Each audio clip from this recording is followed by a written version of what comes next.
laws, but natural laws, social laws, human principles which are timeless, universal, vis-a-vis something which is values, which we put worth on these principles. Then we spoke about paradigms, and paradigms is the in the change model as we discussed, see, do, get. The C part of it is paradigm, where we need to really start seeing things differently, to do things differently, to have different results. And then we spoke about social mirrors and self-fulfilling prophecy, how they are almost go hand in hand, and the kind of processes, the actionables which we will be supposed to be doing. And the two last concepts which we discussed about is PYPC balance, how it's important for you to nurture the capabilities before focusing on the production. And the EBA, emotional bank account, what kind of deposits would you do today or you have been doing, considering what's important to you. Okay, and less of withdrawals, more of deposits, or how will you take care so that your account is not overdrawn. So these are the things which we discussed, and this gives us a kind of a background and the foundation on which we need to understand things. And today we will be starting out with the, so right now we are assuming that all of us are in the U stage, that is dependent stage. Okay, and let's start the journey of moving from dependence to independence. And for that, if you see, the first thing which he focuses on is be proactive. Now, another important thing which I want you to focus on is each of these 7 things which we will be talking about throughout this maturity continuum model. These are, if you pay attention, you will see these are not nouns. Okay, each of this habit, that is a consistent pattern of our actions and behaviors, they are not described in noun forms, but they are all verbs. All these 7 are verbs. That means verbs means they are something which is doable, they are actionables, they are behaviors. Okay, so we need not always worry that, oh, this is all good in theory, we cannot practice it. No, each of this what we are talking about, especially for students, this is very much actionable and doable. Okay, so please do not think this is a philosophical. Yes, a flavor of that will be there, but these are some things which are very much doable on a day-to-day basis. So I'm sure this word called proactive, all students out there must have heard about. You got to be proactive in a normal English layman's terms. But how Covey takes it and embedded this thing into the dependence to independence transition, and how that helps you to private victory, is what let's see how it happens. So as we spoke about that in the last discussion, everything is towards the change, towards the growth, towards the development. And the moment we talk of growth and development, underlying principle is change. And to be able to effect the change, we must start seeing things differently before we do things differently and get the different results. So that's what we spoke about last time. And in the center, which drives the results, is always the principle. Okay, so you do not have really the paradigm. The paradigm is at the center. Okay, so the paradigm is the C, and the principle is at the center, and which you do not have really control on, because just like physical laws, gravity, you do not have control on your social principles, or how the natural laws work. Okay, the only thing which you have control is the C, do, get. Okay, but principle which is at the center, you do not have much control on. Okay, so that's what Covey starts to ask us to focus on when it comes to be proactive. So I'm sure all of you have a common understanding of what is proactive. I'm sure students will say what proactive is. The maybe faculty or instructors ask us to be proactive means they will probably ask us to take initiative. There's a common understanding we all have. When you say you got to be proactive means we are expecting you to take initiative. Okay, so in Covey's language, or Covey's terms, the literature always says, the literature of the successful, so-called successful people, or the determinants of success, which he read about 200 years of literature, he says that most of those successful people related success to those individuals who held themselves responsible, and that's the principle. Okay, so proactive, while it is definitely understood, can be understood in terms of initiative taking. That means somewhere initiative taking means you are holding yourself responsible first. Okay, and that you can see very clearly from the principle which is appearing in the center. Individuals are responsible for their own choices and have the freedom to choose. Now, this is a very powerful, paradigm to adopt if we do not have this paradigm already in us. Okay, these things you have to take a little more time, reflect upon before we, agree to disagree agreeably. Okay, because something which is deep paradigms which we have been living with all these years, we always try to see things when it comes to responsibility. Looking at our own self as responsible comes little later. That's not the we ourselves do not come in the first place when we talk of responsibility. So consciously we try to, we have to change our paradigm and change our language, change our actions, so that we start holding ourselves responsible before we look at outside. And I'm again reiterating, this entire thing is inside out, as we spoke in the last class or last session. This entire thing is inside out than outside in. And if that's the principle from where we are looking at things, it is pertinent for us to, make ourselves more responsible for our outcomes, for our actions, for the choices which we make. But does that happen or not in all our lives, especially at certain crossroads which we always are in, certain kind of things which we go through? So those are the paradigm and paradigm shifts which Kavi asks us to focus on. So to be able to make ourselves responsible, that I am responsible, uh, what should I start seeing things? How should I start seeing things so that my actions are in alignment and I get the results what I want? So I am responsible for my own choices and have the freedom to choose. And what kind of actions will I be able to reflect? That means I'll be operating out of my own circle of influence, which I will come to what is circle of influence, and how will I start exercising the human endowments which I'm,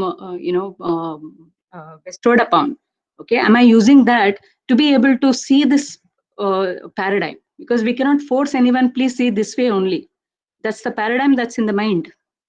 Okay, so I need to have blueprint completely in my hands to be able to start doing the actions that way and to get the results. Like for example, most successful students, if you, I'm sure, the toppers, if you interview them, and typically it comes in the news and newspapers, they always say I worked very hard. The architects of, success is architect of my own destiny. These are the people, I worked very hard. I cut down on my Facebook, I cut down on my Instagram, I have cut down on the TV, I have just put the phone away for these many hours or the complete year, and I completely focused on some of these things. So if you see the successful students stories also, uh, you will understand that there is a lot of a focus when it comes to certain of the results which they have got.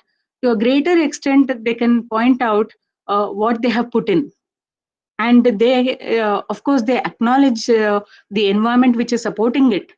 But unless what you put in is different, output cannot be different. So the entire habit one, which is proactive, starts with the principle of you are alone responsible for your actions. Well, environment is always there to support or not support. What happens to you is completely your prerogative. That's a significant paradigm shift which must happen. And in certain of situations, we are tempted to put responsibility on the environment, on our parents, on our upbringing, on our various uncontrollable situations. Okay, so in those situations, how do you think you see yourself? Okay, and there he talks about proactivity versus reactivity. Okay, he warns us that how quickly we fall into the trap of reactions to situations and stimuli than responding to situations or stimuli. Okay, so reaction, these are not mere English words. You got to be very careful. Reaction, responding, all of these are typically layman's English verbiage, but it has a very different meaning in the kind of context we are talking about.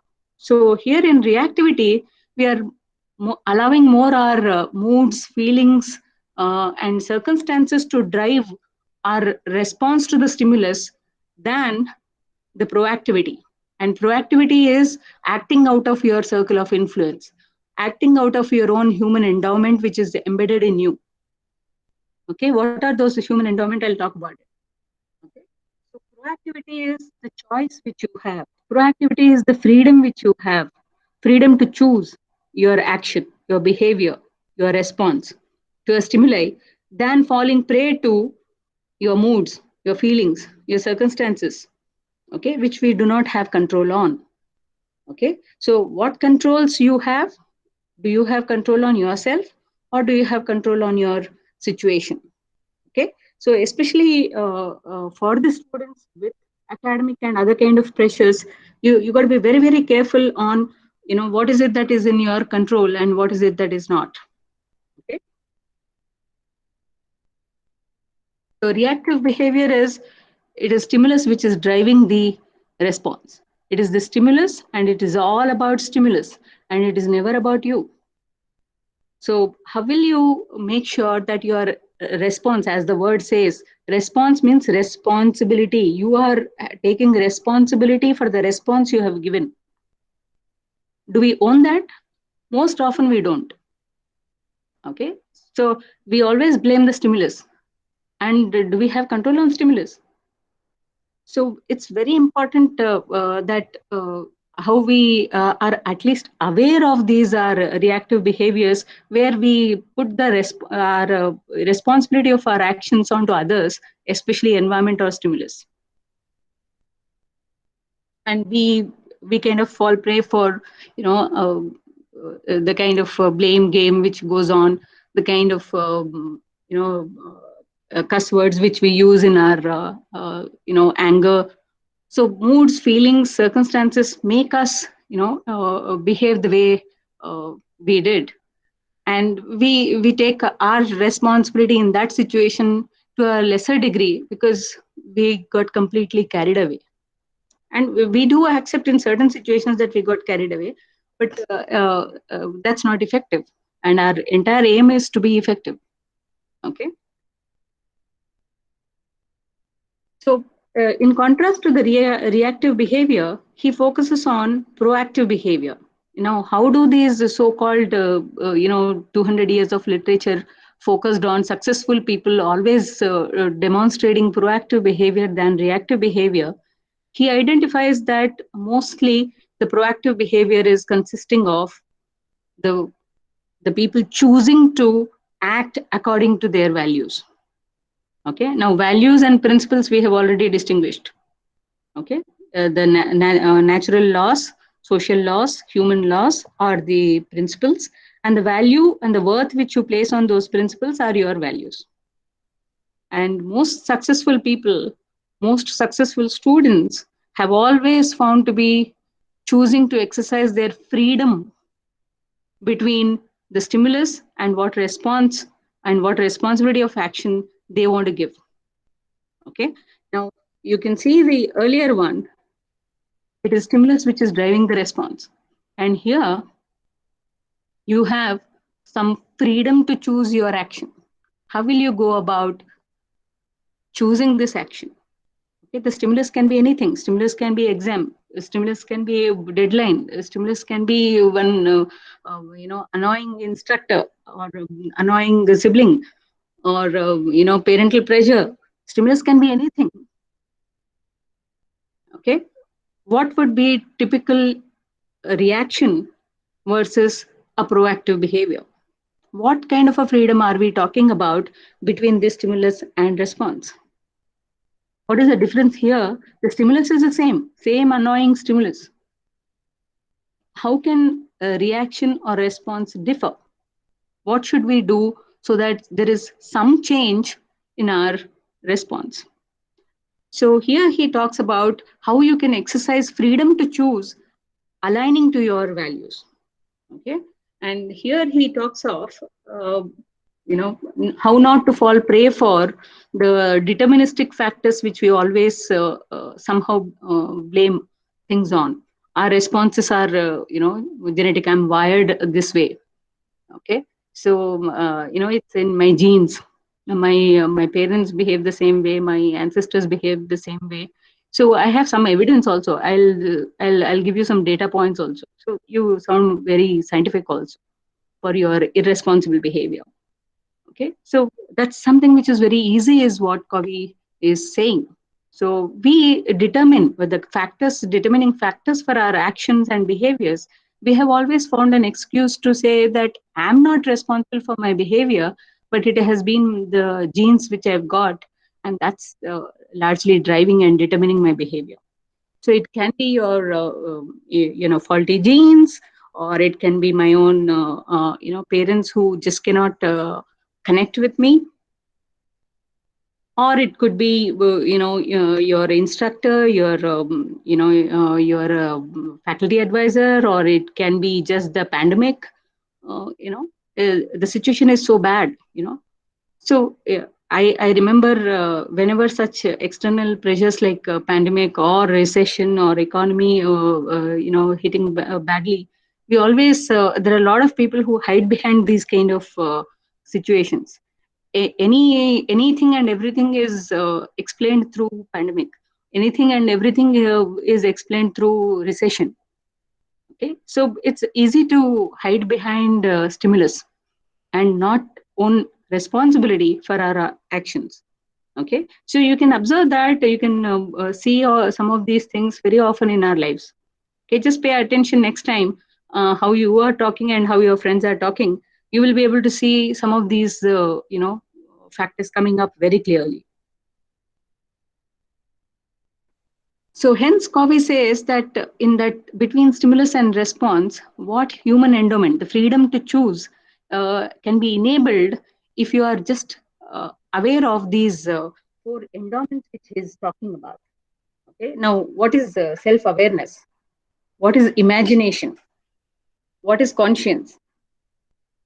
And what is independent? And how is it independent? And why are we calling it as independent will? Why is it not just will? Okay, so as you know, what is self-awareness? Self-awareness is just you're aware of your own thoughts and feelings and your own actions. Imagination, what kind of a imagination faculty we are bestowed with. Okay, can you visualize, like how we have blueprints? We everything in the next thing I will talk about, everything gets created twice, first in our mind, then in the actual real world. Okay, so we have the power of visualization, power of creating uh, everything twice, once in our mind, others the other one in reality. Okay, in the physical creation. Okay, so you have that power of imagination, and you have definitely a conscience, which is your personal integrity, which is coming from your principles and values. Okay, and last is the independent will. Now, this is independent of external pressures. This is independent of environmental determinants.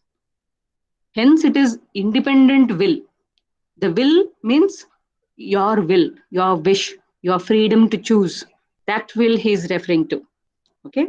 So, between a stimulus and response, don't you think you are aware of what you are doing? Don't you think you have a visualization of consequences if I behave this way? If I happen to behave this particular way, or if I happen to say certain things to this person today, what consequences will it have?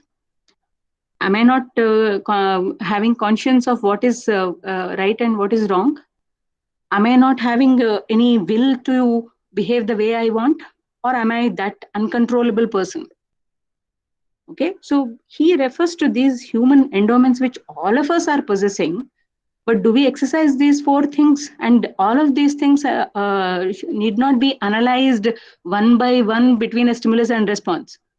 Every day, every moment, you have so many stimulus to react to or respond to. So should I sit and analyze all these four things? Oh, okay, I'm endowed with these four things. Now what will I do? These things happen in a split second. It just doesn't take time because you are always directed by your principles and values. Okay, but we do not focus on any of the things which we are endowed with. These are in us, but we do not tap any of this. We get carried away by the here and now, which is your moods, your feelings. Okay, so now will it take also time? Now time is not what we are talking about, but definitely awareness of these things will help you uh, take that mental time.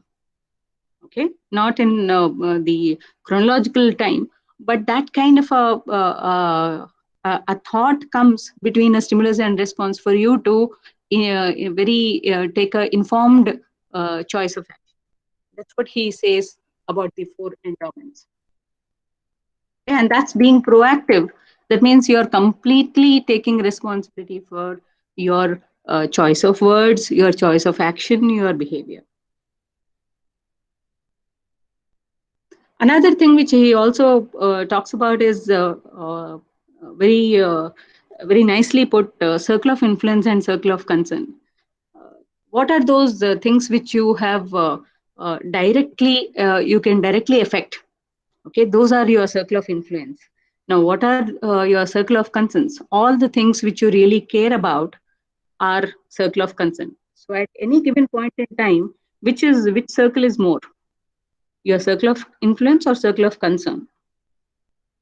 So generally concern is all the matters which you really care about, and I'm sure each one of us have so many things we care about, but how many of us really affect the things which we care about? Do we do anything? How many of the things are we can affect directly? We cannot. We can only care about and concern about. We can worry about. Okay, so that also gives you a kind of a human endowment, to so to say, between the stimulus and response. Okay, so can you act out of your circle of concern, or would you like to act out of your circle of influence? Okay, and uh, of course the wisdom lies in how do I want to affect things directly, and which is very, I have only very limited influence, but I concern about things are very large. Okay, so how do I start expanding this circle of influence to such an extent that I worry less but I act meaningfully more? How do I do this? And this is not something only for students. It is for everybody. We worry about, or we care about a lot of issues, okay, which is natural, but how many of the things which we really can impact certain things in a meaningful way is very, very limited. So we should be more really concerned about how to expand this circle of influence than about these circle of concern. Okay, so he also talks about how to expand your circle of influence, at least by changing your language. Okay, like for example, I choose to go there, then I have to go. Okay, language, if you see, the language shapes our thoughts, and thoughts shapes our actions. Okay, so I control my feelings. No, he makes me mad. Okay, I explore alternatives, or there is nothing I can do. I can, or if only things would have been different, I could have. Okay, so a lot also determines how we speak, what is our mental talk. Okay, what's the kind of script which we are keeping it in our mind. Okay, so proactive and reactive language is something which we can definitely explore as one way of expanding your circle of influence. So please reduce your, like for example, my instructor says I have to submit this report. What is this have to? Shoulds, oughts, musts. that means somewhere the stimulus is driving our response, and that's not response at all. We are just reacting to the external pressure because we saw that as a pressure. Okay. uh, are we not aware that what we need to do? Why is it coming that I have to submit this, I have to do it, I must, I should be doing it? So these shoulds, oughts, musts are something which we think is coming from external things. So we need to align our actions to our principles and values than saying the instructor is asking to submit this in this format only, that format only, and by today only. So these kind of things, reduces can help us to reduce the concerns less and act out of our circle of influence in a more proactive manner. Okay. So I keep seeing in various meetings, people just submit the reports in the way they want, and our institution has always given certain standards of report submissions in terms of templates, formats, everything. Okay, and that actually helps them to cut down on the other unnecessary details which they flood the report with. But all this proactively has been done. But am I proactively able to check at least what is needed in the situation? I have submitted the report, and the instructor says this is not the way I expected, and I get mad. So how do I see myself more proactive? How do I start acting from my circle of influence? And is the system proactively done something? Am I not checking on those? So how do I look at reduce my concern levels and expand influence levels meaningfully?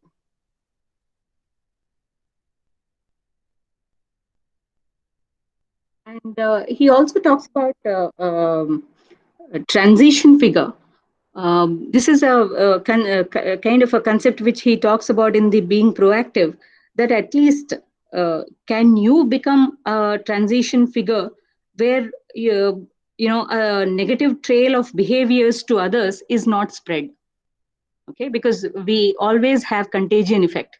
We spoke about social mirrors and self-fulfilling prophecy. Okay, norms, cultural norms, or departmental norms, insti norms. You have so many things which keeps passing on information to you. Okay, and how not to spread further confusion and further negativity which people react to by their own interpretation of those stimulus. How to cut down the chain of negative interpretation and negative understanding, and you become a transition figure for doing that. So how will you cut down the unhealthy behavior, the chain of unhealthy behavior? Can you be proactive, and can you become a transition figure from which the trail of chain of unhealthy behavior stops? What should I do for that? Okay, so there are so many different ways you can look at how do I start influencing or affecting this person in a positive manner, in the language, in the actions. Okay, so the transition is the change.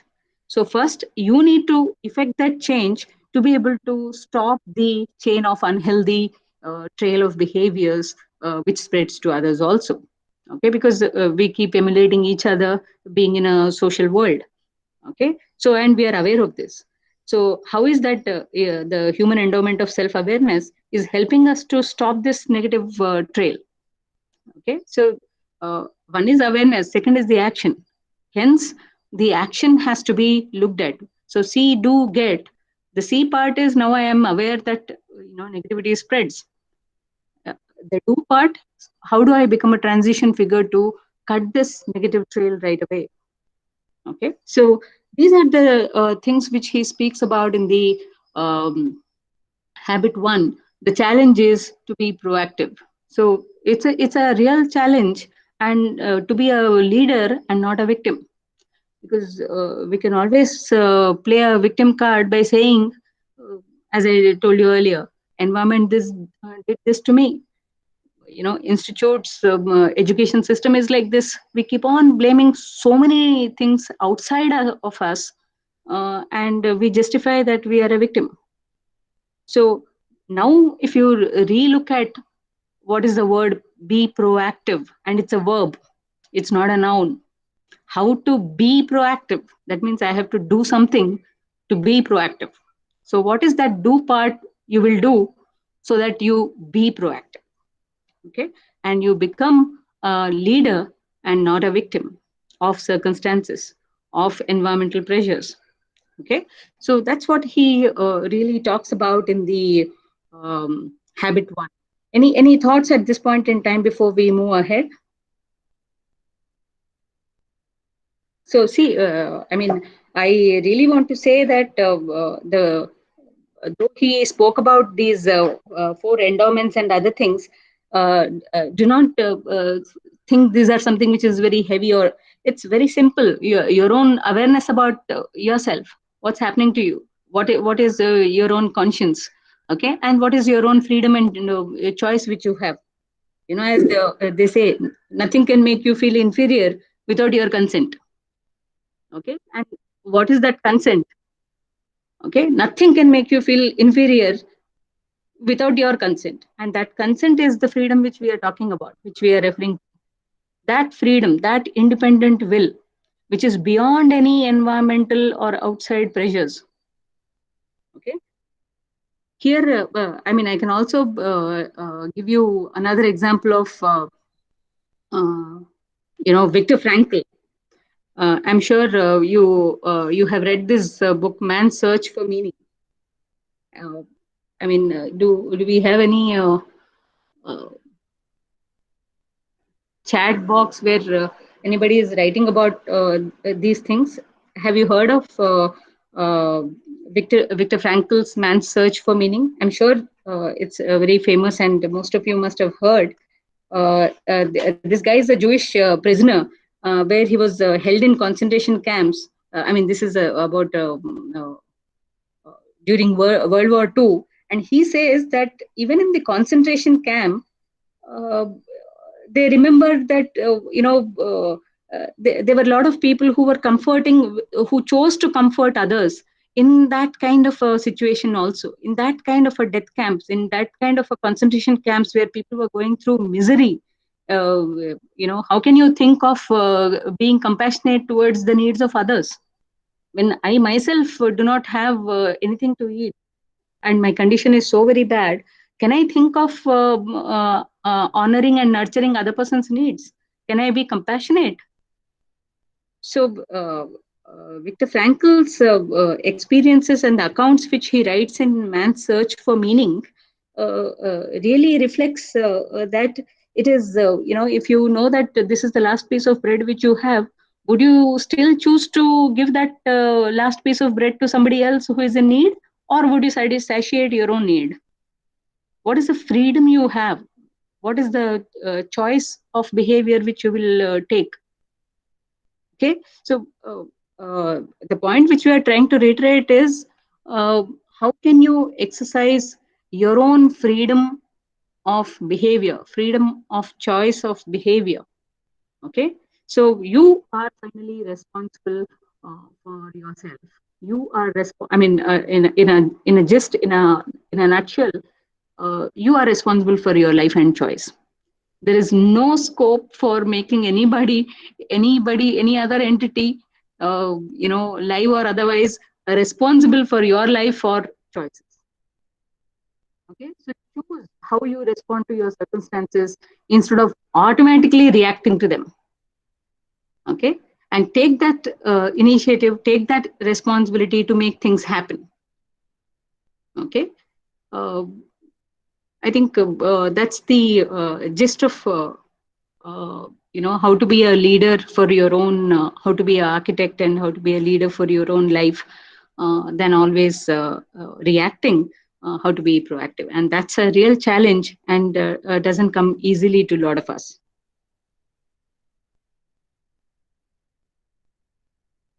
So if we take the discussion and questions little later, I'll go ahead with the second paradigm which he talks about. Begin with the end in mind. As I told you, all of these are very much doable. They might be a challenge, but definitely not impossible. So be proactive is a verb. Begin with the end in mind is again an actionable, which is in our reach. Okay, so please do not think these are all abstract things which we cannot do it. So let's again see what is the paradigm which we must change. Okay, what is the C part of it which we must change so that do and get falls in line, and what is the principle which we have to keep in mind. Okay? As you can see, mental creation precedes physical creation. What do you think we are going to talk about when we say mental creation precedes physical creation? Isn't it intuitive? Isn't it obvious that everything gets created twice, once in our mind, then in reality? Okay, so what is it that we need to really change our paradigm here so that we see things differently and do things differently? He says, I can choose my future and create a vision of it, and I will create results mentally before beginning the activity physically. Okay. So he will talk about in the do part how we can have a mission statement, how we can develop a mission statement or a vision and a mission statement for our own life. Okay. And then put the activity map aligned to our vision or mission. Okay, so are you able to see begin with the end in mind? This can be interpreted in many different ways. Okay, I mean, if you see from a very philosophical angle, also begin with the end in mind. Okay, because we do not know what's life is in store for us. Second, the end, that is the goal. Okay, and what are the means you want to put as the most important ones to achieve that end? Means end approach or end of life, and how you want to trade this entire journey. So it can be interpreted in multiple ways. So you choose your means to the end which you have envisaged. Hence, mental creation precedes physical creation. So just like how you have blueprint for everything, especially civil engineers out there. Um, you have a blueprint before building a building. Okay, why do we have a blueprint? Why not just we just required a place to stay or a place to do our activities? Why not start building the building right away? Why do we have a mental creation or a blueprint before we actually start building the building? Okay, so how our mental creation helps us to bring that to reality, and that's exactly what this habit says: begin with the end in mind.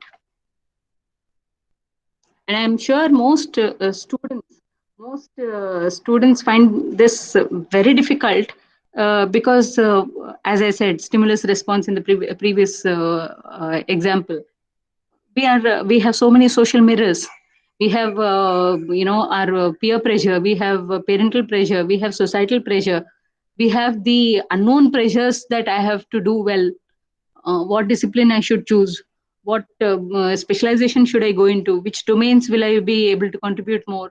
I do not know anything. I just took this particular course of action because everybody is asking me to do it, and I think that's what they are expecting out of me. So when we start our script is like this, that it is I'm living other people's vision and mission and not mine. uh, that's when you will start to feel the need for creating your own blueprint. Otherwise, you are only contributing to other people's vision and mission statements and not yours. And life is yours, so create a mission for your own life. And that's what he talks about through this. So here you can just see, I need a purpose for my life, something snappy yet profound. Have it on my desk by tomorrow morning. And most of our lives are like this, uh, you know, because we are borrowing somebody else's vision, we are contributing to somebody else's mission. and that doesn't really align with our principles and values, then what are we into? Activity, but no accomplishment. Busy, but no goal achievement.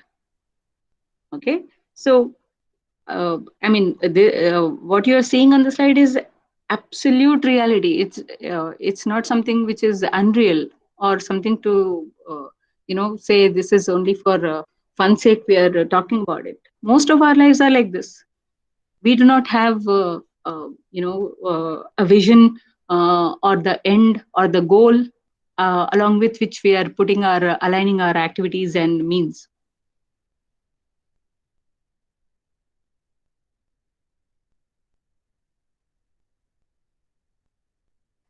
So as you can see, the what kind of a mental plan or desired results would you like to have in your life?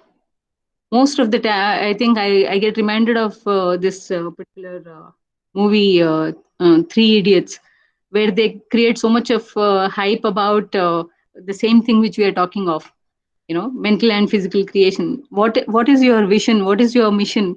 These are not big English words. I don't relate to what is this mission business. I have heard these terms only to companies and enterprises and placement companies. When they come here, they talk of vision statements.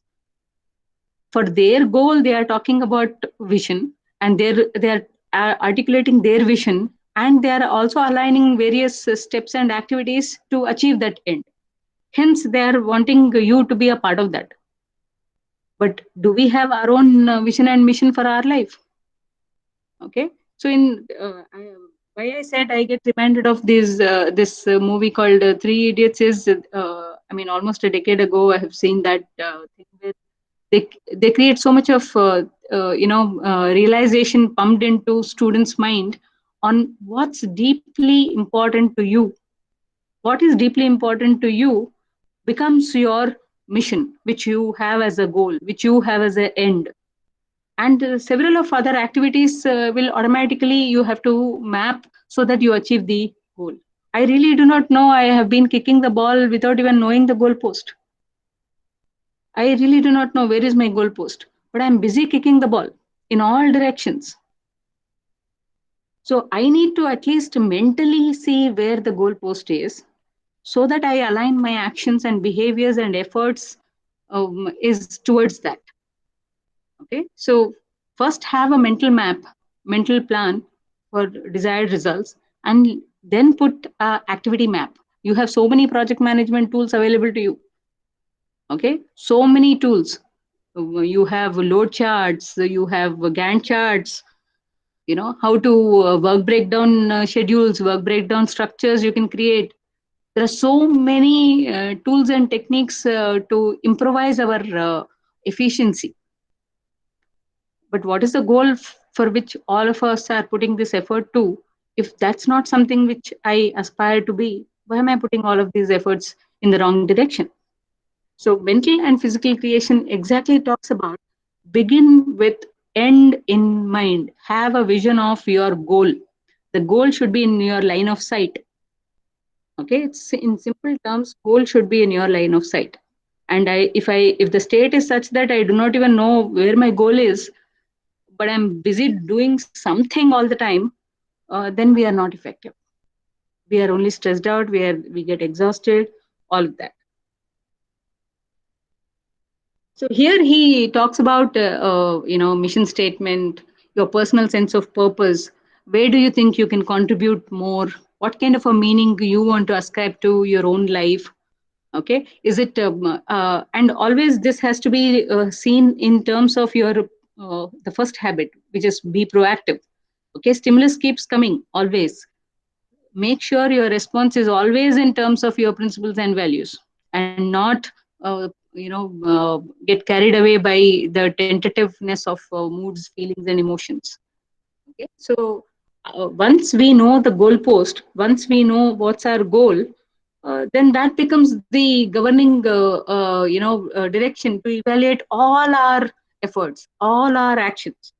Okay, and some questions which he helps us to look at is, what things do you think you have that you feel are very important to take? Okay, what am I about? What are the qualities I would like to emulate? Okay, at least this what are the qualities I would like to emulate? I'm sure most of you have some great people in your mind that I should be like them. You know, you would like to have them. You have your own role models. Okay, it could be a great faculty member of this institute, or leaders of in leaders in different spheres of life. Okay, you can have your own role models, and you want to emulate certain of those characteristics or qualities or ways of doing things or any of those. Okay, so these two to three things also will lead you to develop your own kind of have do be, and this helps to create a life's goal or a mission statement for your own self. Okay, which is completely personal to you, which you need not even share it with anybody. How does my goal look like? And what is the distance between my efforts and my goal? All of that you need not even, you exactly know. Your mental creation precedes physical creation, hence you are very very clear of what goal you are envisaging and how you are wanting to be closer to your goal. Okay, and that can be, the goal can be in any form, tangible, intangible, anything. Okay, so he talks of this have do be, just like see do get as a change model. Have do be, what are the results you want to achieve? Okay, in whichever field, whichever domain, what are the results you want to achieve? It can be tangible possession or intangible things like happiness, or good family relationships. It can be anything. Okay, what are the results you want to achieve, and what contributions, or that's the do part, what contributions or accomplishments I should put in to be able to reach that?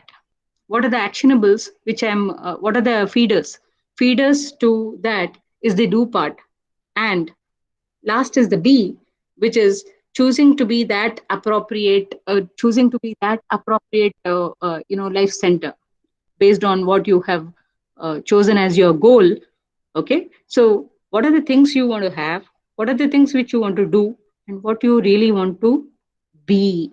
Be is becoming, being. Okay, and a lot of people get entangled in having and doing than being. Okay, so how do we align these have do be to the mission statements which we have just spoke about?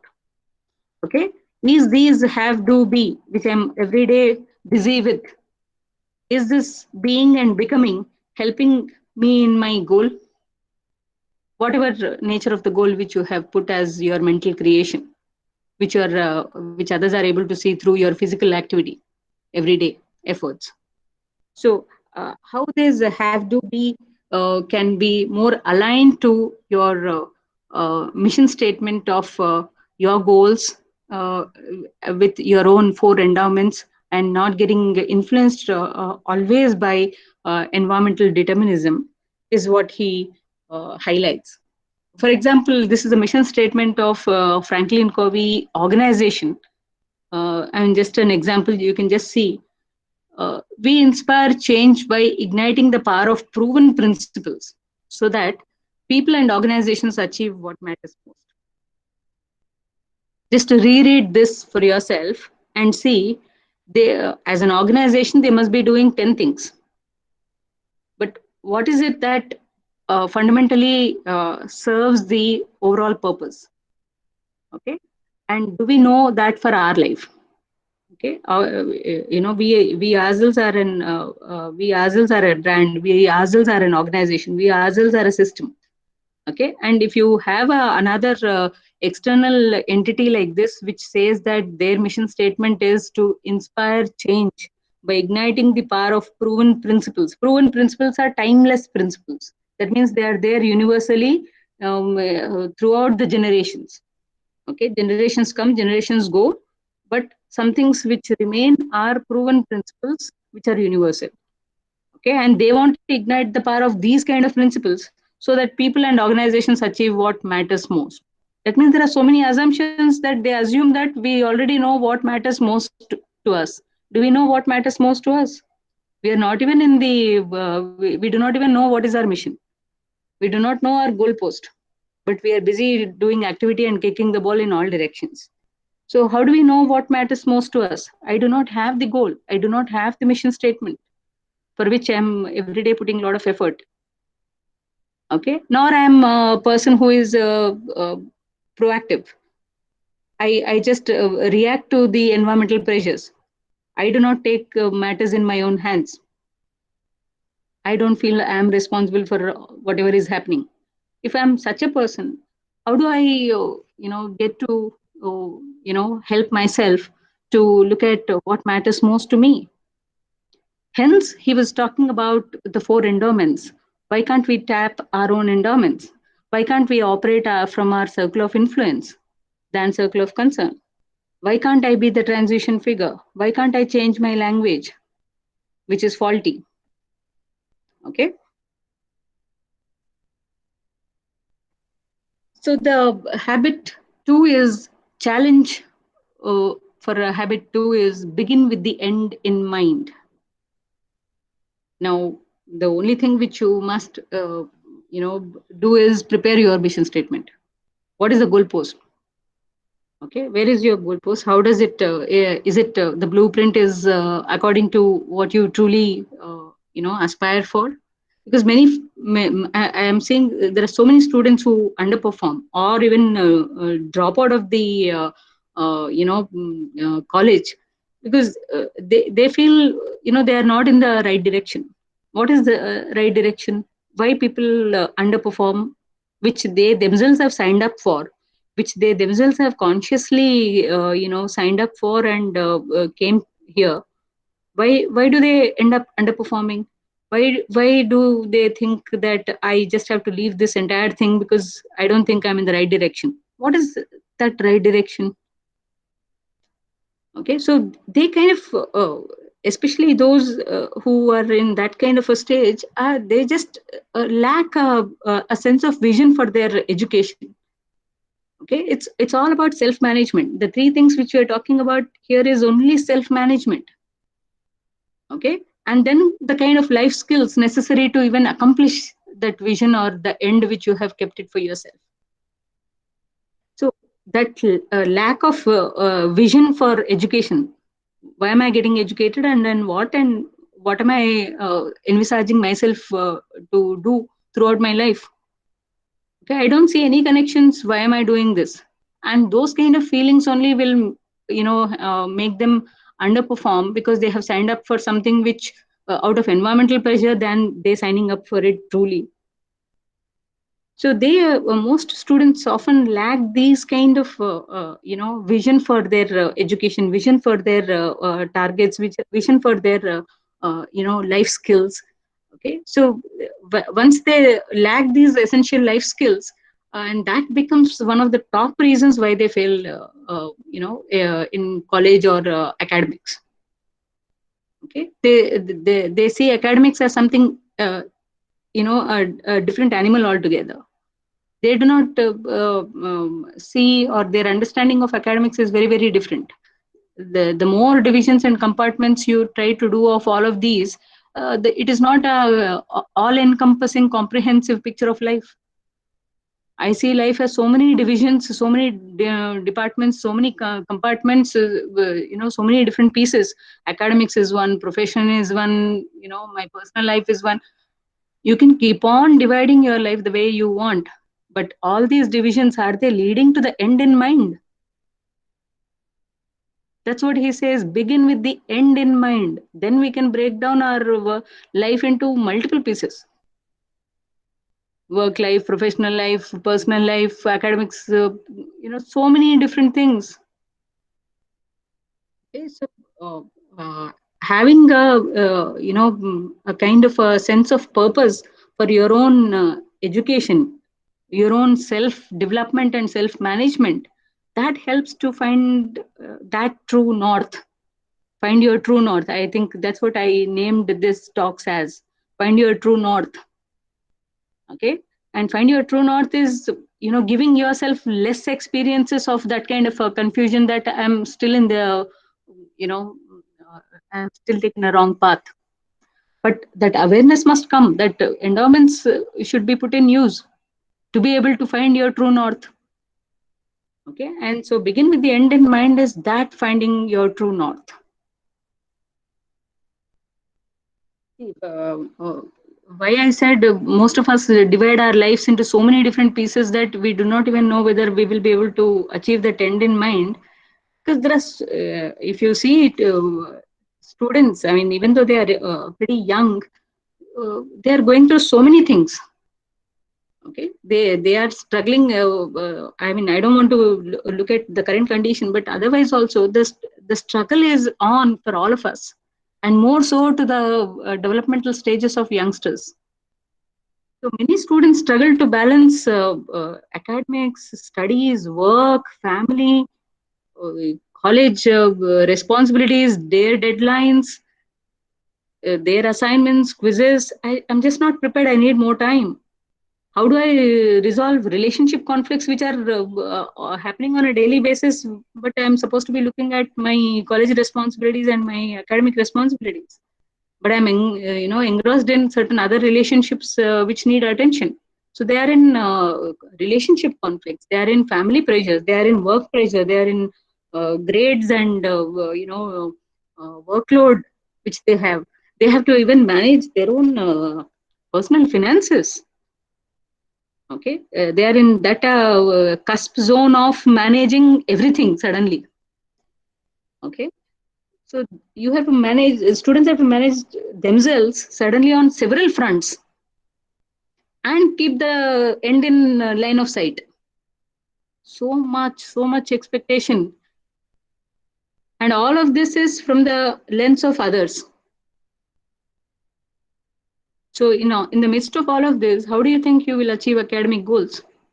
And most important, maintain your physical and emotional wellness, your well-being. You have to be healthy, sound, take care of your mental and physical health, and then do all these things. Keep on putting effort on multiple fronts to be able to, get the end in mind. It's not easy. Hence, they are saying instead of getting pulled and pushed in multiple directions and compartmentalizing life in innumerable silos, can we not have a true north of our own, where we know exactly every step I take is in that direction? It might not be that I will be achieving, overnight, but at least I'm on the right path. I know where my goal is, what my end is. Okay, so the habit to challenge is all with finding your true north. Begin with the end in mind. And you can always forget this vision, mission statements, and all of this. These are all for for you to pick something so that you can start doing something, but then that's not the whole thing. The highlight is find your true north, begin with the end in mind. And the last one for the private victory, which he calls it as, is another very famous thing. All are these three things, three verbs, which we are calling it as. All these three are concerted efforts which you must put to be able to have that kind of a movement from dependence to independence. Okay. So, what is that put first things first? Now, we started off with saying that you please be proactive. That means use your endowments. You have freedom to choose. You are responsible for your own actions. You can use proactive language. You can take your time to choose your actions. Okay. You please operate out of your circle of influence. Then we are also saying that helps you to look at what is your goal in mind. Okay, and every of your activity are somehow leading you to that particular goal in mind or purpose in mind, which is your own. And then he is saying put first things first. Okay, while you started off with your goal, you might be encountering with so many different compartments which we have already spoken about, like your work, family, college responsibilities, relationship issues, finance and money issues, other academic goals, or your health and mental well-being. All of these things will be there. in the midst of all of this, what do you think put first things first really indicating?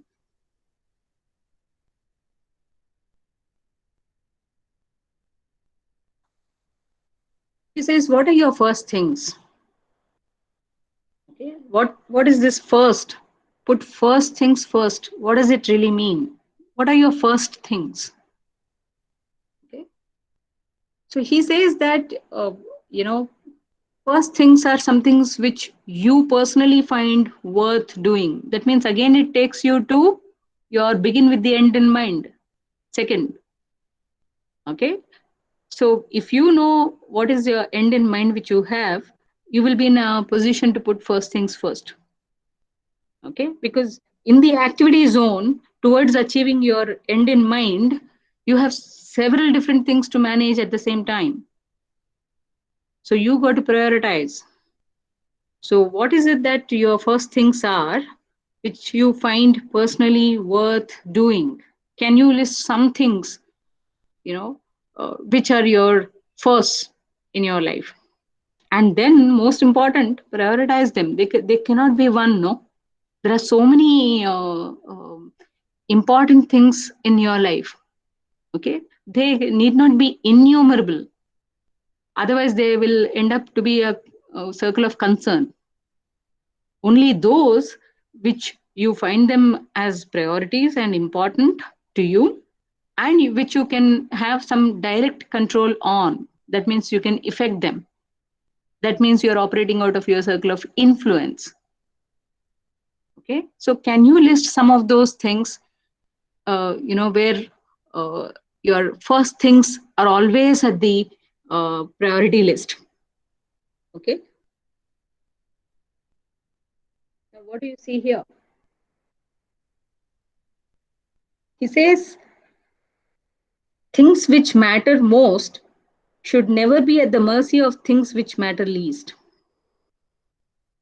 Okay, this particular thing, what you're seeing on the slide, it just says things which matter most should never be at the mercy of things which matter least. That means there is still a assumption that we know what matters most and what matters least. Do I know that? And that is the reason we are looking at the first two habits, which helps us to find the true north and then come to this kind of a, several activities which I must manage in life. So what is deeply important to me is things which matter most. What you are seeing here, what's deeply important to me is things which matter most. Should they be at the mercy of the things which matter least? Generally, the things which matter least are the ones where we spend most of our time. Yes or no? Most of the things which we spend our time on need not be always the ones which are deeply important to us. Need not be or not necessarily, no. In fact, that's the norm. Today we spend most of our time on things which matter least. But already in habit 1 and habit 2, we found our true north. We found our end in mind. We created the blueprint. Then how are we spending time like this? And as this image indicates, this image indicates what?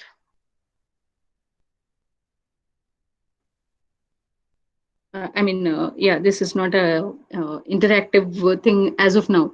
This indicates compass, and the way we spend is time is clock. So does compass takes over clock, or clock is taking over compass? If we have found our true north, what should take over what? But generally we take pride in saying, I'm so busy, I do not have time. Now we are in multiple things. I'm in 10 things, I do not have time. So they say that how your clock is nothing but the way you are spending time. So how is your clock taking over your compass?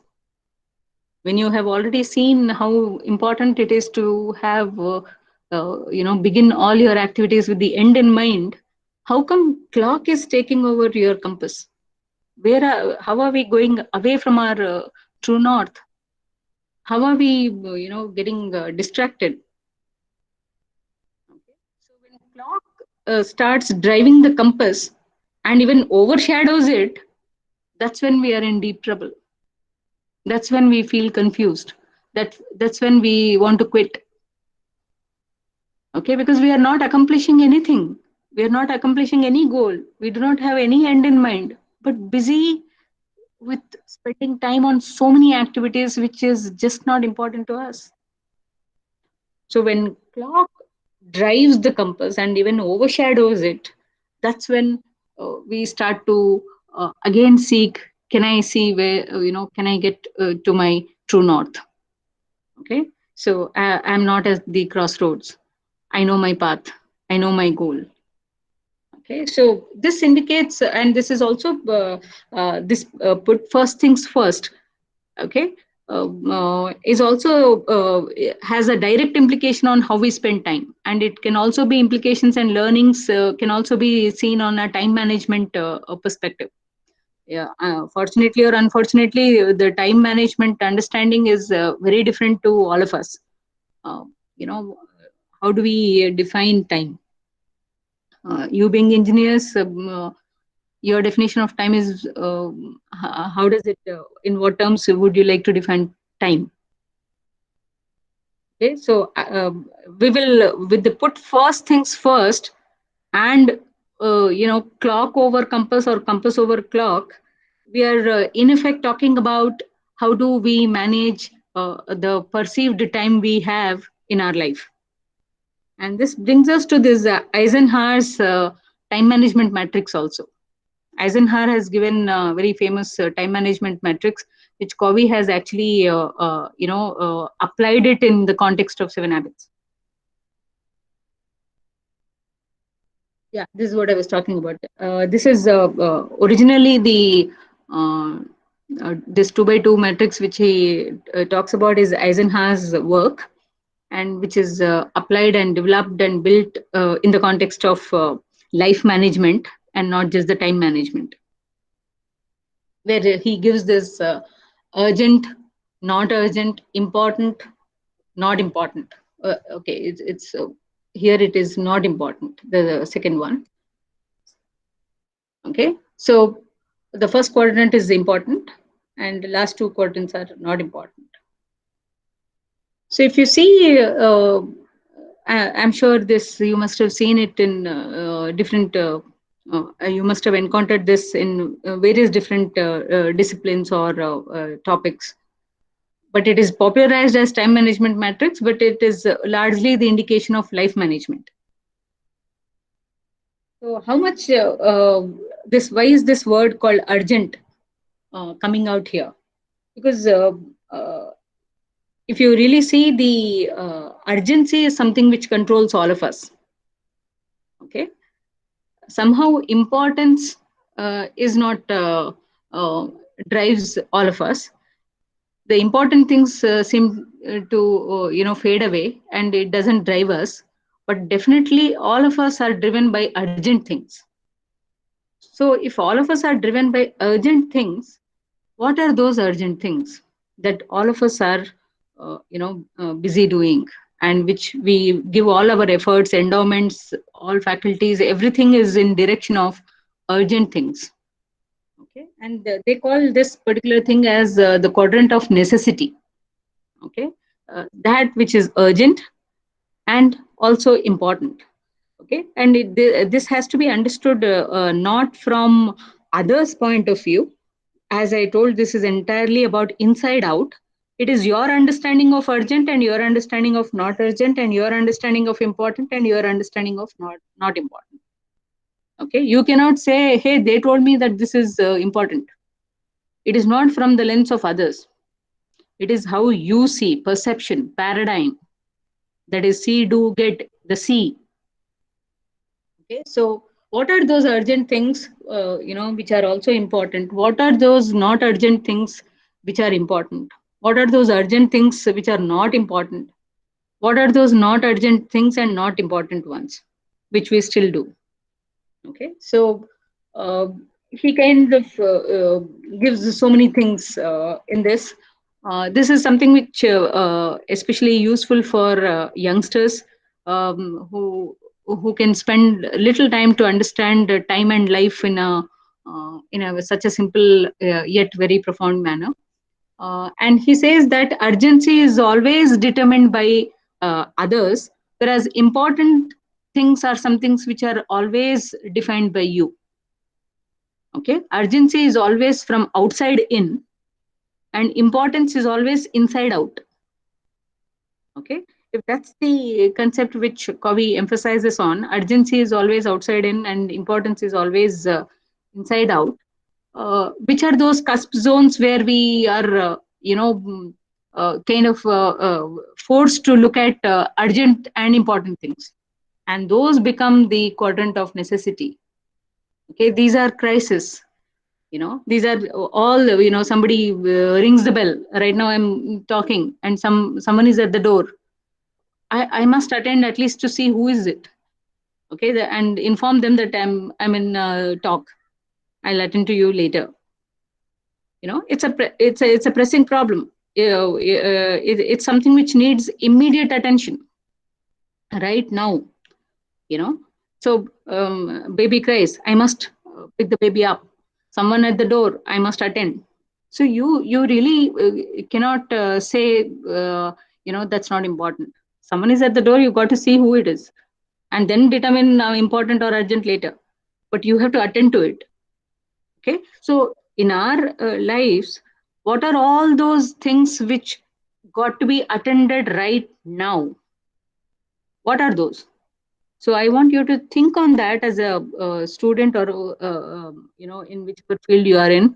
What are those urgent things which are important to? Otherwise, if you do not attend to it, it will be leading to a major problem or a crisis, or any other things. So hence, you stop all the work and start attending to this kind of issues in the urgent and important ones. And the second quadrant, if you see, not urgent and important. Now, these are all the things which you really, have planned for.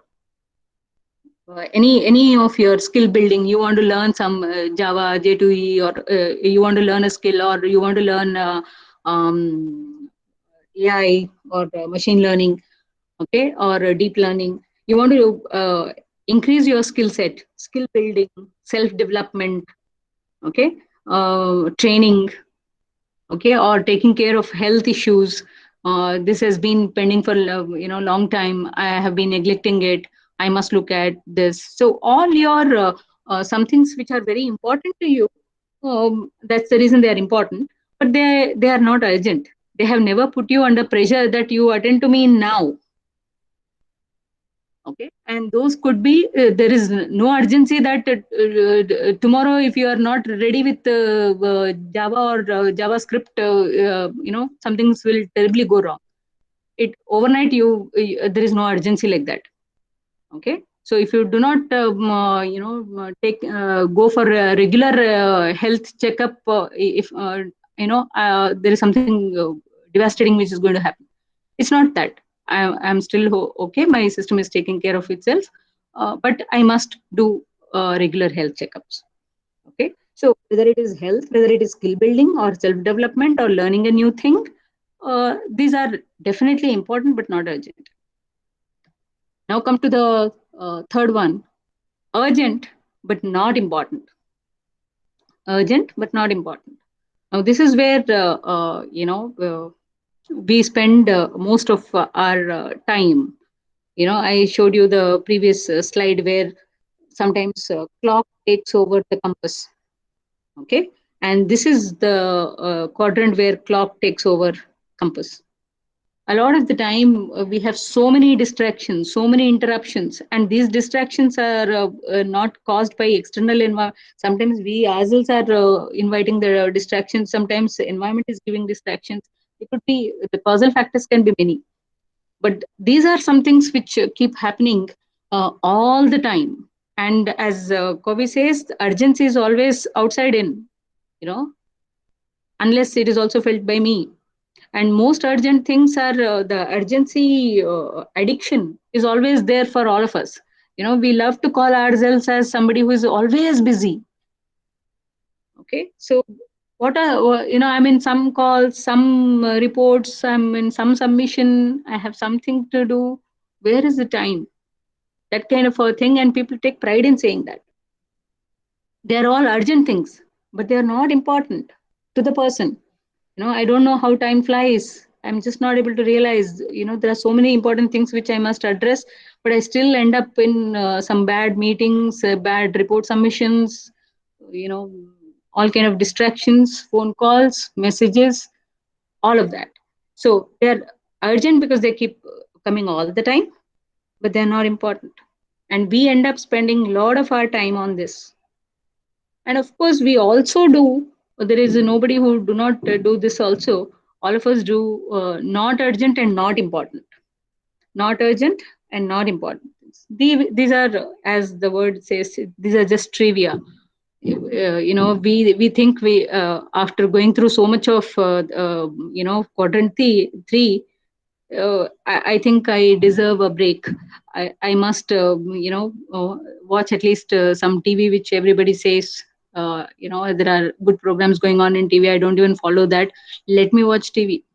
And, after all of this deception, I go to, TV watching. There also, I don't see any particular program. I keep on changing channels. I don't have, after so many channels and so many programs going on, I just can't pick up which one to see and which one to follow, what I have to enjoy. I really don't know. In fact, I end up getting frustrated more than meaningfully watching any program and enjoying it. So what happens is they are definitely not urgent.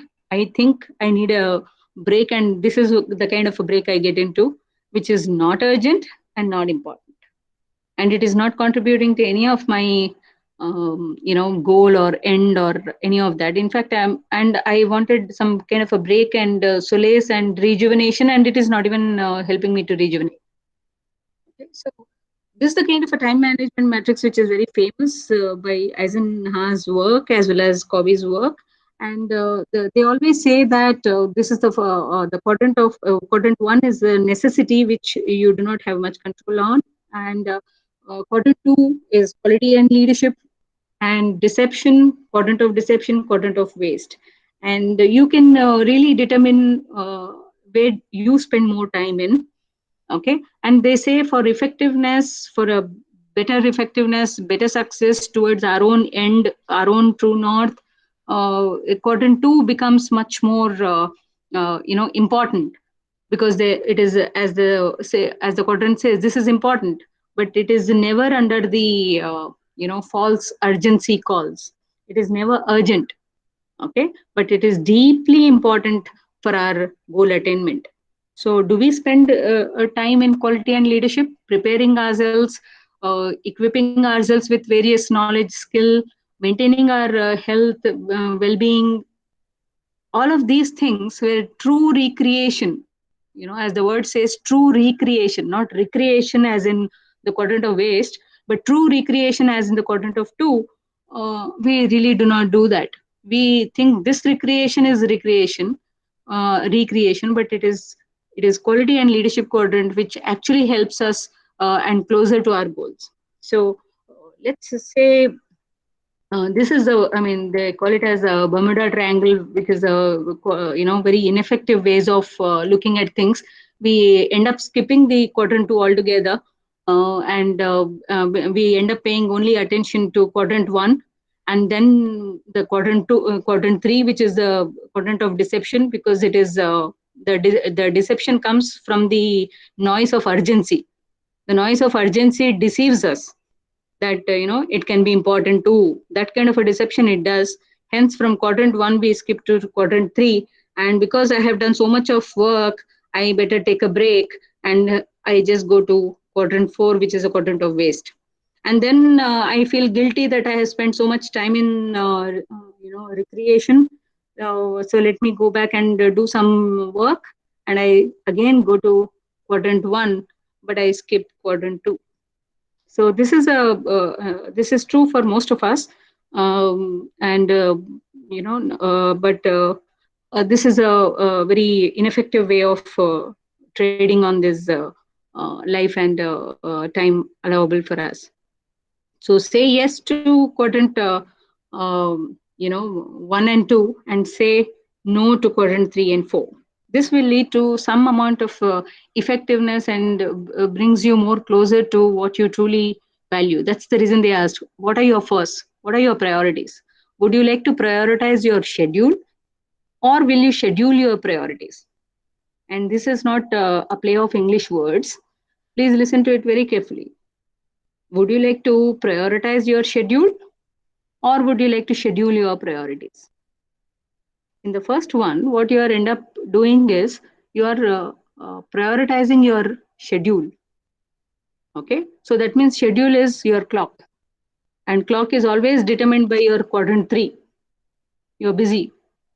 Okay, and then there comes your not so important one sitting there, but they are urgent. Okay, so prioritizing your schedule doesn't really help you, but if you can schedule your priorities, what you are scheduling is at the end of the day, they are all your priorities only.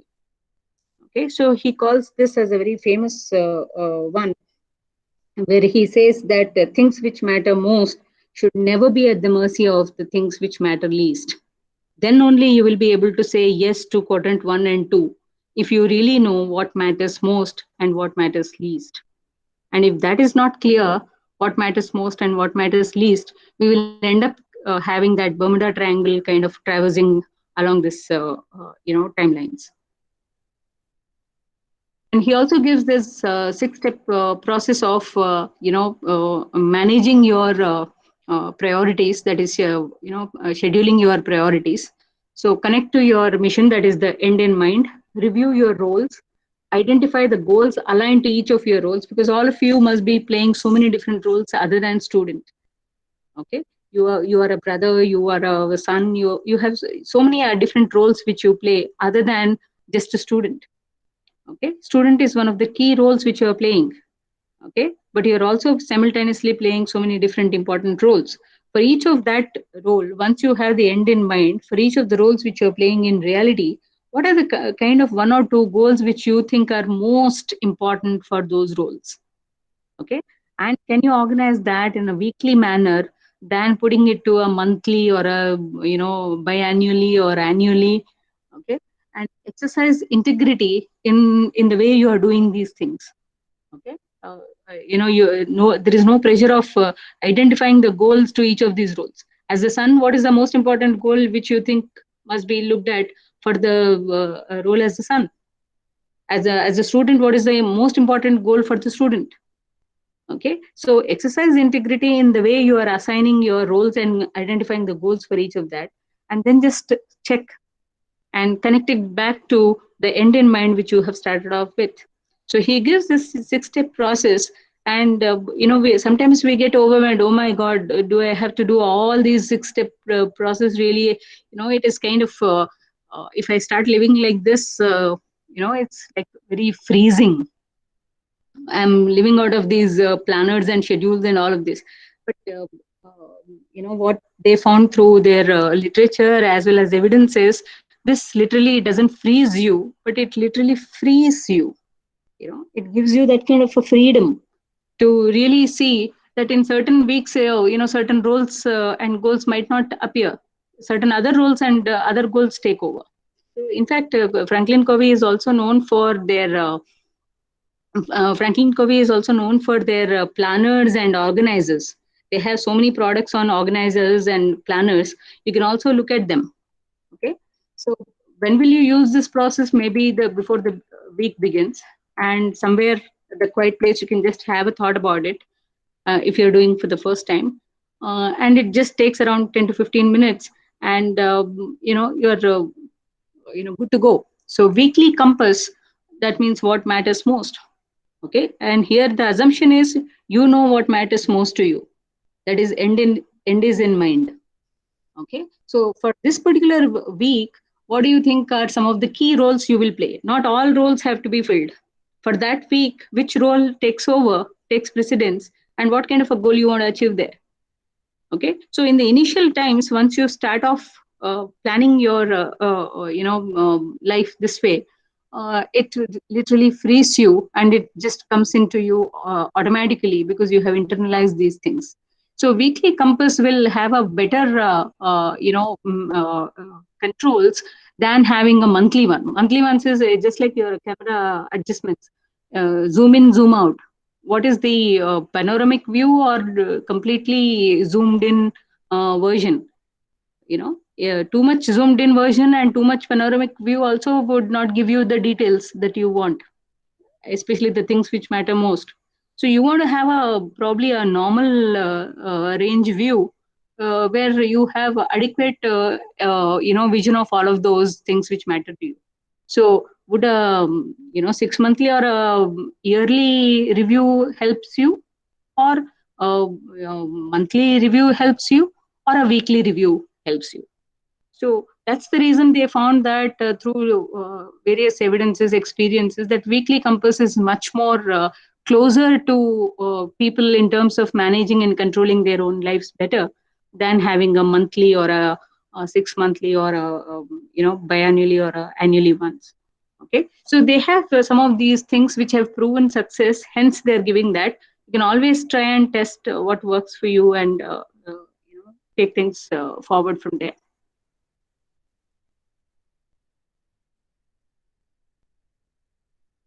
So the challenge for habit 3 is how will you put first things first, and knowing what matters most is important. Okay, and what is that most important thing I could do in this role this week that would have a greatest positive impact. Okay, and that's the way it goes about, because having looked at so many roles which we're playing, so many things which we do, it's important to find out what is most important to us. So use and live the 6-step process which he talks of for the next 30 days to see whether it freezes you or frees you. All right. So we have just quickly seen the 3 habits. Uh, I wouldn't call it as 3 habits, but I would call it as 3 ways of consistent and concerted ways of towards our private victory.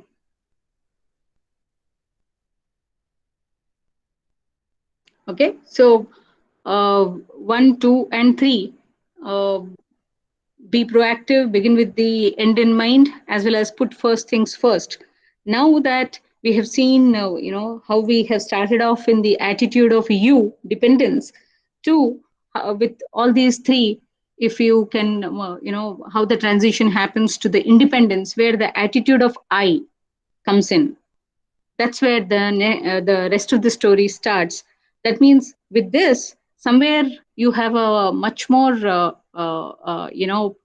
powerful impact on what you do, why you do, and how it's going to have a positive impact on what your goals are.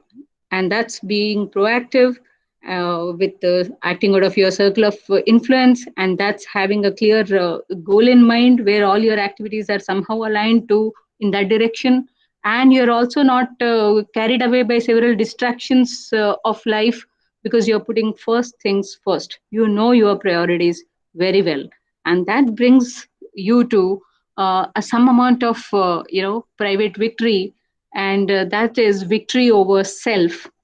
Okay, and that is helping you to move from dependence to independence. So now I'm open to any questions, because I've been talking one way. Can we have some questions, comments, any of that?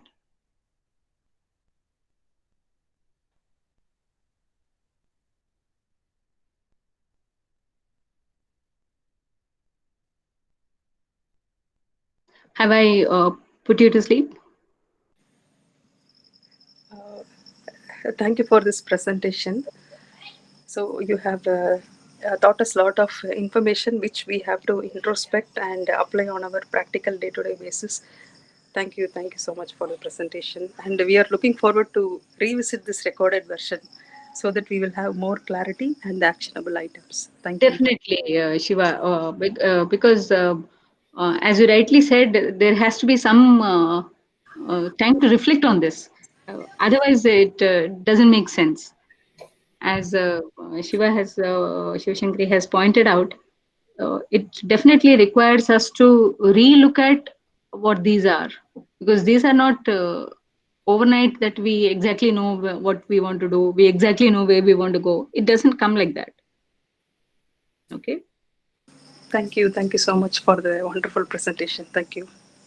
Thank you so much. Because there are a lot of things to discuss. We will take some questions also, comments also, your opinions, your perspectives, any challenges, so to speak, to all of us.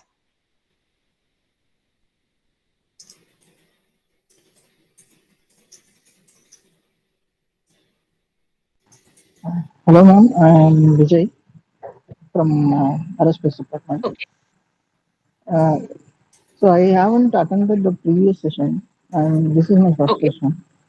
Okay. So you mentioned some resources like Stephen Covey's website. Can you tell a little bit more about that? What is it that you want to know? Can you be Like little? Yeah. resources, like so you showed some like monthly planner kind of thing. Yeah, they have So these products. They have these products, and they have these, planners. The products in terms of you have these diaries, no. Every new year we end up buying diaries, and we have resolutions to make, and we kind of follow up on what we promise that we will do, and try to check, especially in the month of Jan, and after that it just goes away.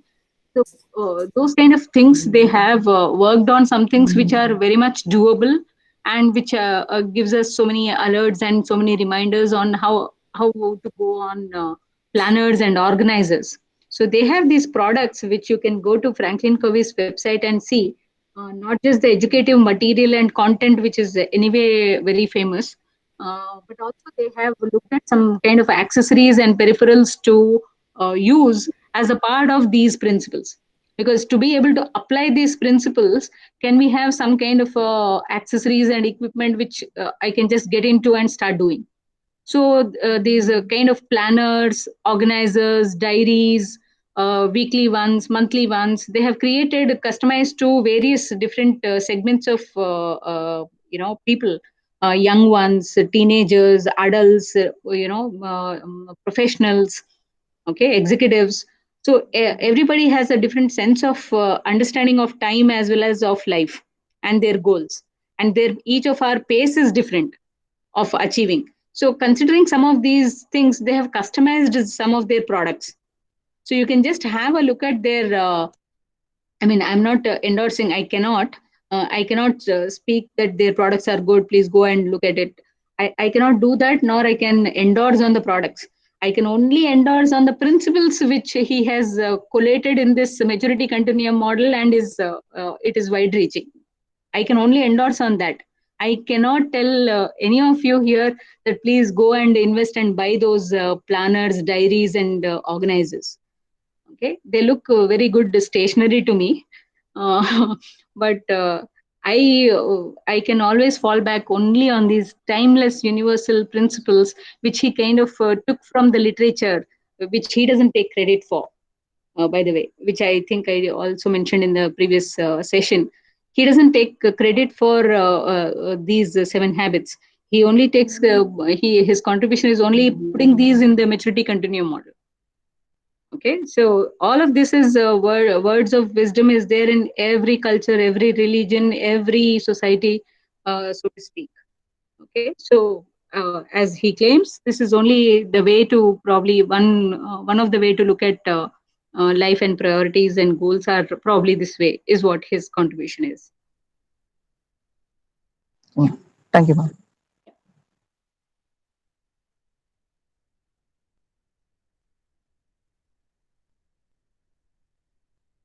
So I can also see, in the famous words like, sow a thought, reap an action, sow an action, reap a habit, sow a habit, reap a character, sow a character, and reap a destiny. Okay, I mean, I'm sure with the point is not to drive more thoughtful quotes and thoughtful ways of good proverbs, or we have that all in even in our Sanskrit. If you see yad bhavam tad bhavati. Okay, so the way our thoughts are, we will end up making that come true through our actions. So yad bhavam tad bhavati is also, so times immemorial we have been words of wisdom is coming from all over the world in various literatures, scriptures. Okay, so how do you connect to what you already know, and how would you like to reinforce towards what is it the right direction for you, is something which is your own personal journey. Others and environment cannot dictate. That's the point. Otherwise we keep on putting so much of good thoughts. I'm sure in all of your WhatsApp morning messages used to come. Now probably something has banned those morning proverbs are stopped coming, but at one point in time we used to get so many good thought provoking sayings, proverbs in the morning, good morning, and one kind of a proverb. Some are meaningless, some are meaningful. So how will you use these things? Well, that's the reason they are saying human endowments. It's not just collecting and collating all the good words and then feel good about it or bad about it. No. What is it that we are doing? See, do, get.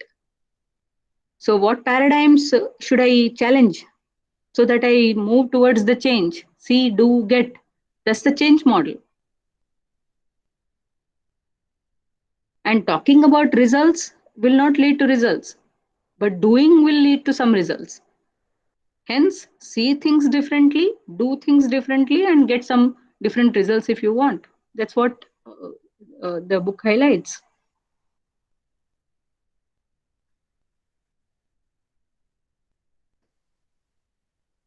I want you to ask some more questions. Do not think, as I told in the last session also, do not look at the perfect answers. Just, yeah, I'm sure there are so many questions in our mind. Could you please talk more about being or becoming? So remember in the have, do, be, in the have, do, be, having, doing, or being. Which one takes precedence for you? And that we are not telling, please, you please focus on only have because you are young, you please have. Or since you are young, please start doing. Okay. Then when you are around 50s and 60s, then you can focus on being. Can I say that? No. Being is nothing but you aligning yourself to the end in mind. That means you are very clearly aligned to your mission statement. Every day, are you becoming more closer to what you want it to be? That is principled. In fact, there are so many things which I have not taken you through, but the principle centered living is what he talks about. That in the mission statement, how will you know what is your that end in mind? Begin with the end in mind. How? What? I do not know what my end is. Okay, so he says, why don't you look at what your entire life has been evolving so far? What is the center of your life so far? Is it studies? That all your actions, all your interactions, all your effort is towards your studies and academics? Just reflect and see. If that is the center, that is the thing which you are wanting to look at. Okay, for some the center of living is their center could be spouse.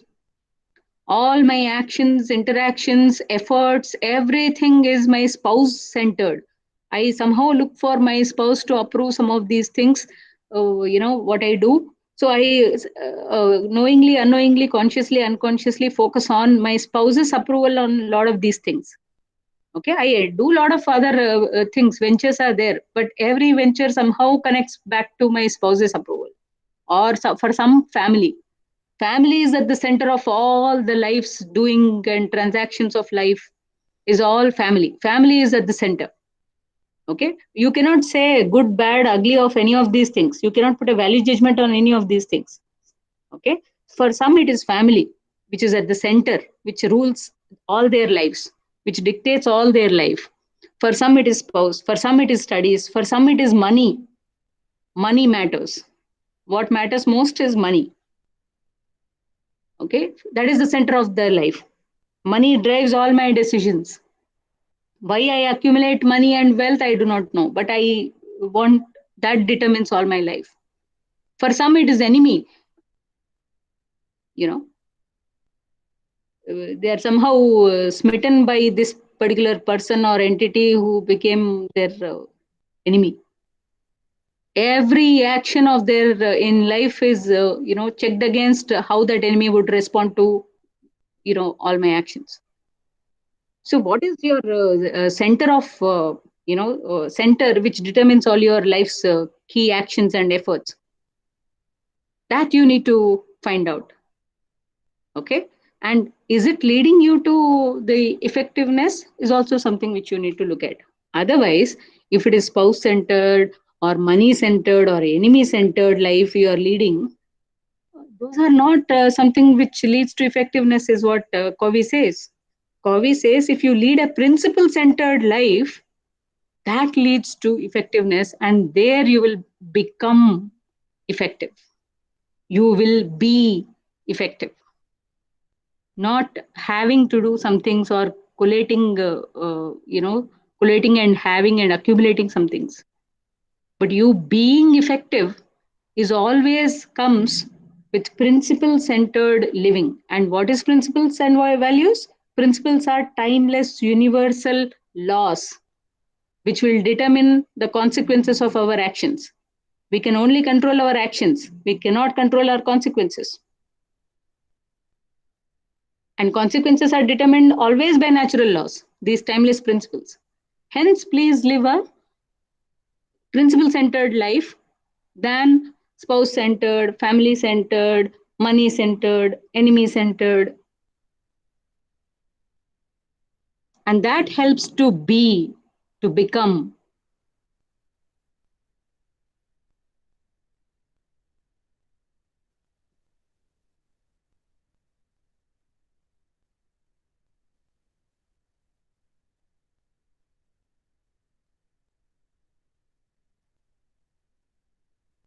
Any further thoughts, any things? Because this, see, if you see the life of Gandhi or uh, Mother Teresa, their life is pretty simple to understand. Whether whoever you are, whatever background you have, it's easy to understand these guys, lives, because they put certain principles at the center and lived their life and gone, which all of us can easily relate to, because they are natural laws, they are principles which are universal and timeless. Hence, even though they are dead and gone, we are able to appreciate their lives and can understand their life like an open book. Others cannot understand our life because we make it so complex. Every day we have a new center to live by.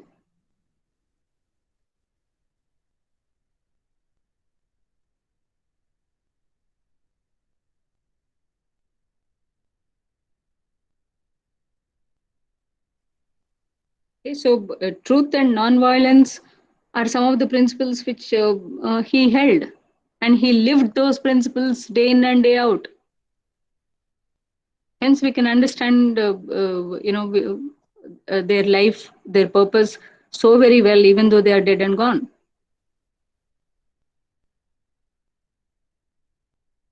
For Mother Teresa, probably the service orientation.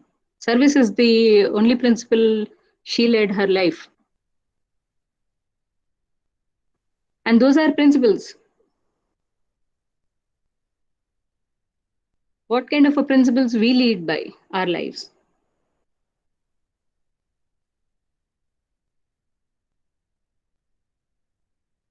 Hence, remember in the initial class we spoke about this personality ethic and character ethic. The 150 years of literature was really giving character ethic as a foundation for success, so-called success, the way they define success.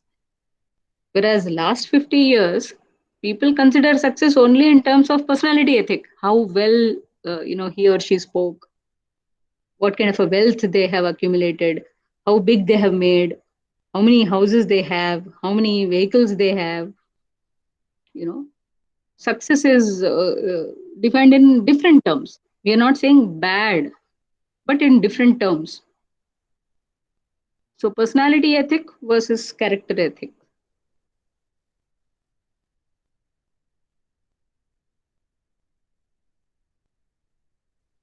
So, this three concerted ways of actions, that is, being proactive, truly taking and owning responsibility for your actions than blaming any environment or stimulus, and having the end in mind, beginning your journey every time with goal in line of sight, and always putting first things first. Okay, in every little situation you must clearly find out what is important in this situation, otherwise we can always get carried away. So these three things will help the person to be little more in control than a vagabond of several things. So these three concerted efforts will lead to a reasonable amount of private victory, very much in grounded, very much uh, sensible, and looking at what matters to that person. So private victory, the moment of dependence to independence. Now that you have arrived, I has come. You have always been like a vagabond. You now with private victory, the I has come. Aham. The I has come because I know exactly what I want, how I am behaving, how I am putting effort. Now I know. So we have come to that level with private victory. All right. So any further questions before we uh, take in the next session the next three things where we will talk about public victory.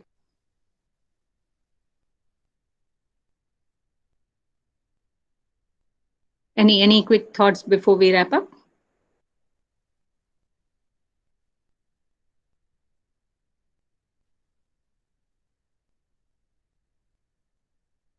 See, I'm keeping only to the discussion because these subjects need a lot of interaction, a lot of question and answers, uh, not absolute answers, but relatively reasonably relatable answers. Okay, so that makes it richer. Unless you challenge some of your assumptions and beliefs, this cannot be internalized, especially for students. Okay, whether it is discipline, specialization, grades, success, relationships, conflicts, family, finance. There are so many different things. Okay, so trying to internalize these things in the way it needs to be takes time, and which is very much natural.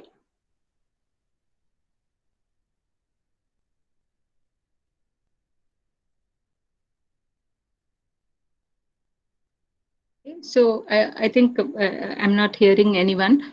I hope I'm making some sense because we are just looking at what has been transpired and how it effectiveness is looked at. Okay, and here the entire hero is you, the person. Okay, and never we are talking about what is happening outside. Okay, so that's the kind of a scope and limitation with which we are talking all of this. All right. So thank you so much.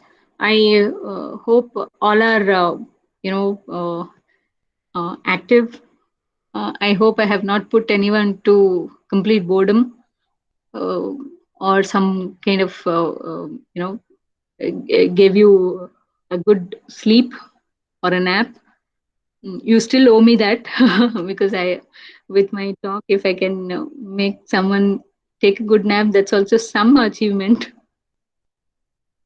So thank you so much. We'll come back. I'll ask Sundari or Ashwin to send you the link